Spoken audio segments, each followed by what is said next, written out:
Good afternoon. How are you? Is it advisable for me to swim in the public pool that you can see a lot of small dogs? And I don't even know, maybe, I don't know, but wow. Things are saying to me.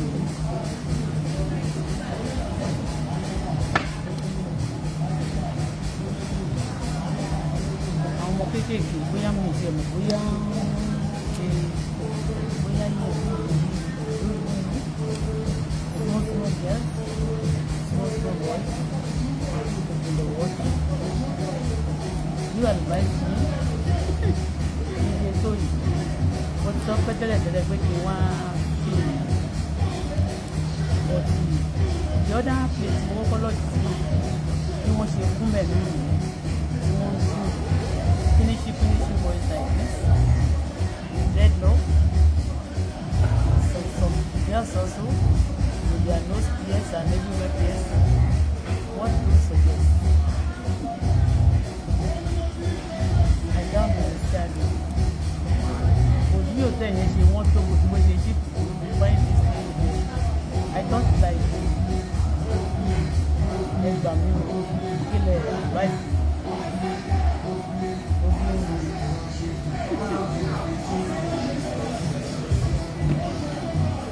What do you feel? I said come and see. I think I'll be losing my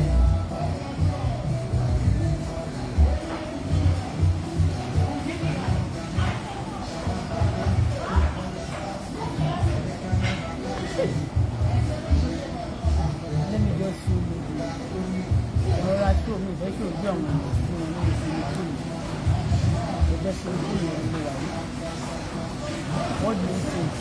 I can't see me here. Except if anybody's not seeing me inside. Me, I cannot be swimming with them. Although they are not much right now. Only 2 people in the swimming pool. Okay?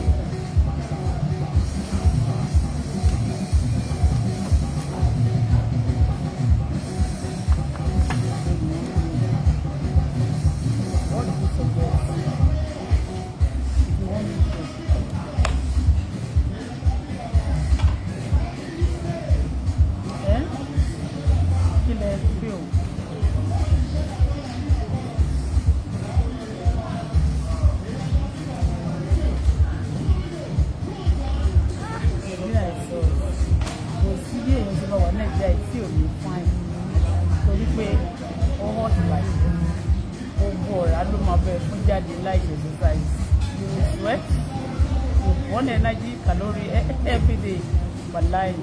So need that to achieve.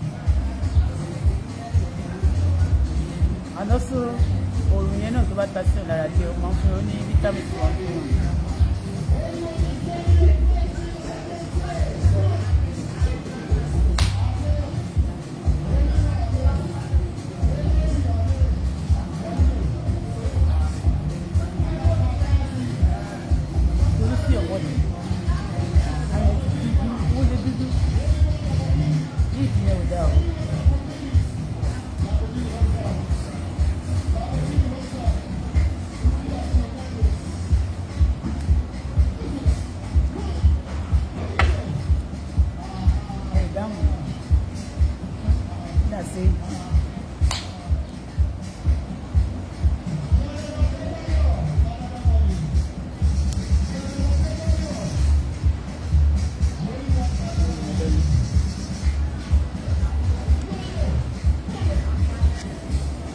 Let me show you.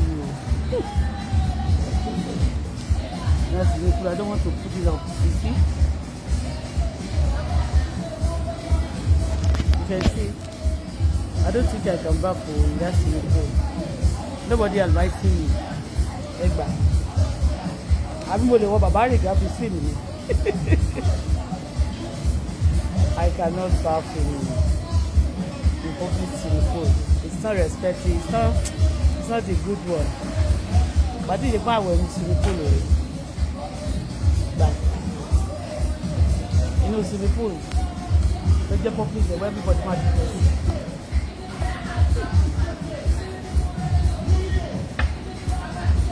Happy Monday.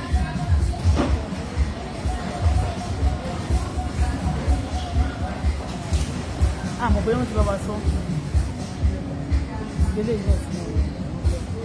Good afternoon, beautiful woman. Thank you.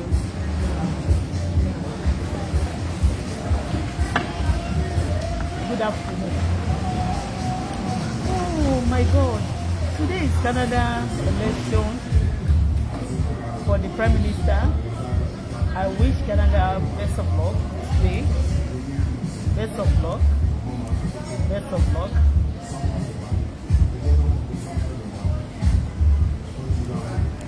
This Prime Minister election. Canada will be hot right now. So best of luck. The best should win. The person who is going to have mercy, treat the citizen better.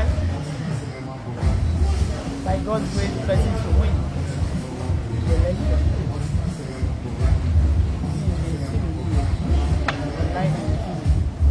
Nonsense. They will die.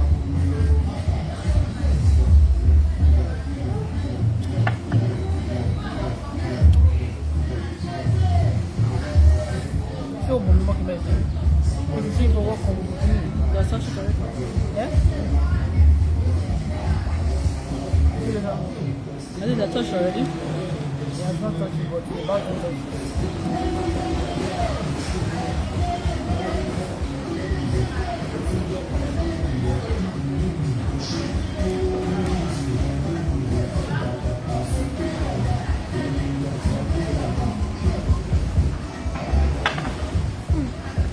This place is for small children. Let's go. You are welcome to your father's land. Thank you. My father's land is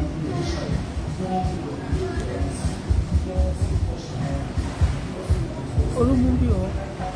Let's go back to our room. Let's go to the room. I'm very daddy. I cannot swim with people. You know, see the food. Come with your mama. Okay, I thought I'm going to see. I'll be till a batch. Okay. I can't. Hold on, let's go. We can play music in our room too. Let's go.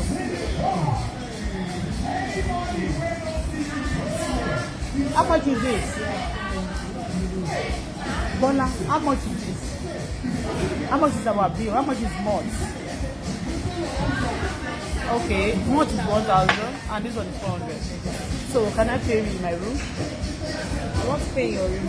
Inside your room. Okay, no, okay. So look and bring the money for them. Yes, I want to pay my room. Shannon Yenny.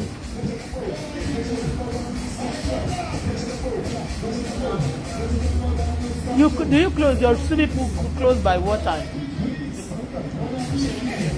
7. Ah. And everybody will be back here every time.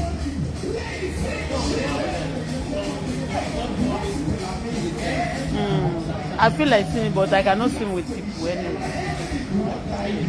Eh? They can make people.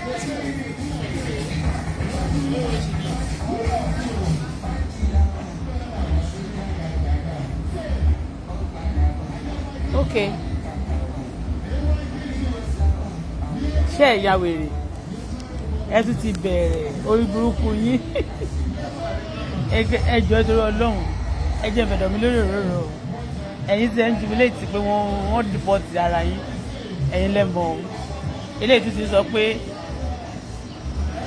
ẹ ń ṣe èrè ni ẹ má dáyà já Wàsíù Àyìndé ní ìyàwó sí ẹ Auto-Bola ní ọkọ títí ẹ̀ tó ti eyín ẹ̀ Emmanuel rọ́pò òun ni ìyàwó Wàsíù ẹjọ́. If you don't have anything to say, just shut up your mouth. Okay? Ẹjọ́ Ọlọ́run ẹ fọwọ́ mi wọ̀ mí o. Bí mo ṣe wá sí Nàìjíríà mo ti sọ pé kálára ẹ fọwọ́ mi wọ̀ mí. Ajérò ọ̀hún kọ́ fọwọ́ mi wọ̀ mí. Mosquito ẹ fọwọ́ mi wọ̀ mí. Ẹ̀yin tẹ́ ẹ́ àti like eku àti òkété everybody ẹ fi ọwọ́ mi wọ̀ mí. Tí n bá ti wá sílé nìyí ẹ má yàwọ́ síbí. For now. Seriously, àdó ẹjọ́ tó wà wájú Ọlọ́run ó kọjá ẹjọ́ sìgá àti púpọ̀ now. Ẹ torí Ọlọ́run mo bẹ̀ yín ni ìyàwó mi kì í dára lélẹ̀ tó ti yẹ yí bẹ̀yẹ ìyàwó mi kì í dára lélẹ̀ ẹjọ́ torí Ọlọ́run mo bẹ̀ yín ni o I'm not joking please leave me alone. Let me stand for you and dance. Where is the cover of this water?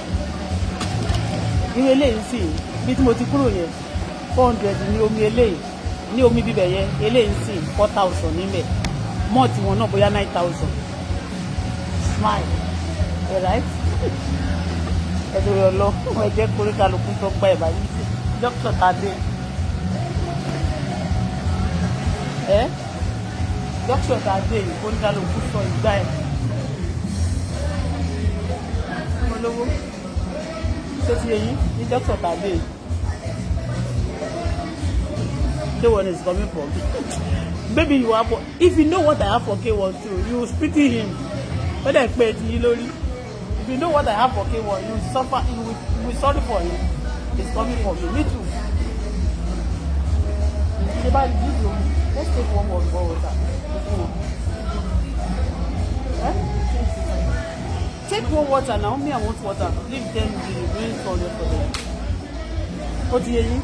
So leave me alone. Don't disturb my peace. Okay? Everybody be on your lane. Okay? It's coming for me. Me too, I'm coming for everybody. I mean, anybody that come for me, I come for you. I don't come joke here. Oh, please. Do you have I need them to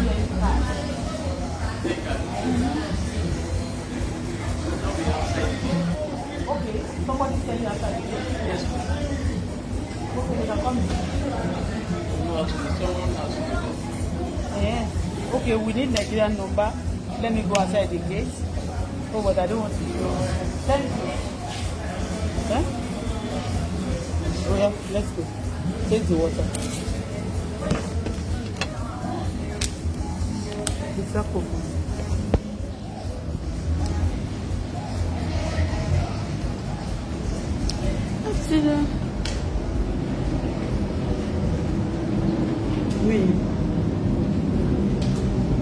I don't want to show people this. See you later, Sha. I want to swim. Okay, but I can't swim in that place. Okay, so bye.